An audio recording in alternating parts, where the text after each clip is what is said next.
Hi healthy family, welcome back to my channel. Let's make Nsala soup together, popularly known as white soup. So this is basically the protein I use for this soup. I use goat meat, dried catfish, stockfish, okay, that is oroko. So I just added water to it, pretty much the water I'm going to use for this soup. So I already cooked this meat for it to be properly cooked, like let's say 90% gone. Then I added the water. I allowed this to come to a boil, okay, and afterwards I added my yellow pepper. See, if you want to get the best of your Nsala soup, please use yellow pepper and not red pepper. It just goes well with it. Then you just stir it up in together and just allow this to come to a boil. I also added the extra water because I didn't want to waste it.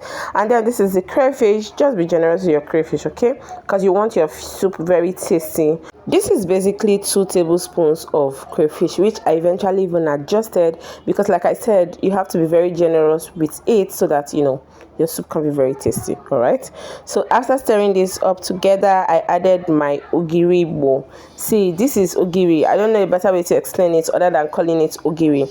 So just add it to the soup. This is part, okay, it might not be the star of the dish, right, but it's very essential. Okay, so make sure you get your hands on this ogiri bowl and add it to your Nsala soup because it makes all the difference, trust me.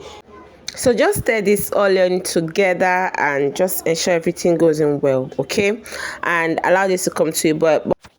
Please, if you know anything I can do to just remove this excess smoke or this whole thing from covering up my soup, please, I'll be very grateful if you can give me that in the comment section, okay. So next I added my uziza, which of course it gives it that Nsala taste, okay.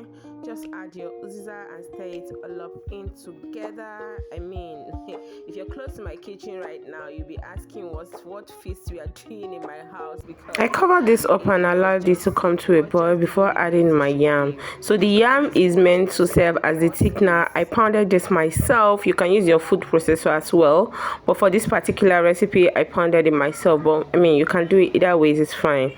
So first it comes out thick, but if you want to be blending yours with water, ensure you don't add a lot of water in your cocoyam, so in your soup rather, so that it doesn't become so watching at the end of the day. So I proceeded to add my dried fish. So initially while I was cooking, I just added the head of the fish because I didn't really want the flesh to pieces so much, so I added it towards the ending so that while I'm eating the soup I can still see the catfish to eat out of it. So I just added the flesh part of it now and stirred it all up together and just allowed this to cook for a while more. While you're still cooking this, please ensure that you keep stirring at intervals so that the bottom of the pot doesn't get burnt, okay.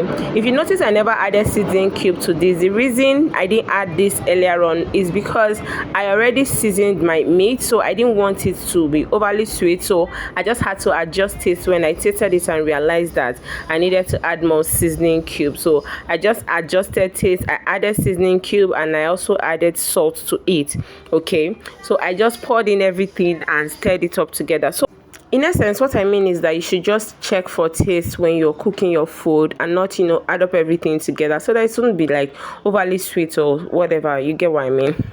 So it's now time for us to add our uziza leaf. We added uziza first, okay. This uziza is also used in making oha soup. I just want you to know the leaf I'm talking about, okay. So you add your uziza leaves, stir it up together, just for everything to incorporate.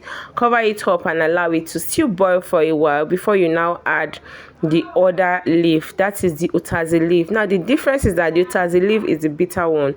I usually add very little utazi leaf because obviously that bitterness can be very overpowering, so I added very little. You can see the quantity I added. I didn't add more than that because I didn't want it to be overpowering. And see, once you stir this up, you just allow it to boil up and your Nsala soup is ready. See, you just have to try this soup. If you've never tried Nsala soup, you won't understand what the hype is about.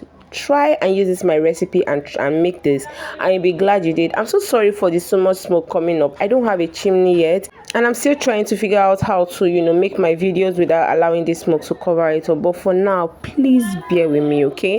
Thank you so much for watching and see you next time on my channel. Bye.